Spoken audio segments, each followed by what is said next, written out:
These What are visualizations Vietnam's highlight the top record performance in exports both and the major Sotiech and industries? Yoner trade sectors. Think China The major data confirms gadgets? our strategy Look is again. working effectively. Vietnam is now a powerhouse.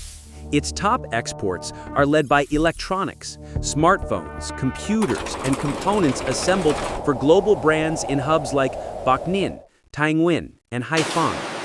Right behind come textiles and garments, then footwear, three labor-intensive pillars that still employ millions. Furniture and wood products are another big earner, thanks to strong supply chains around Binh Duer and Dong Nai.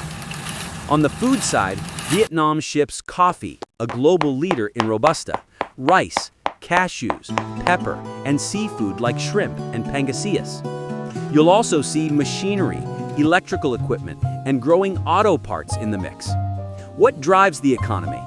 Major industries center on electronics manufacturing and assembly, apparel and footwear, agribusiness and aquaculture, furniture/wood processing, and logistics tied to deep-sea ports.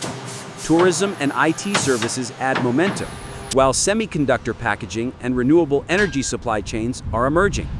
In short, Vietnam blends high-tech assembly with export-ready agriculture and light industry.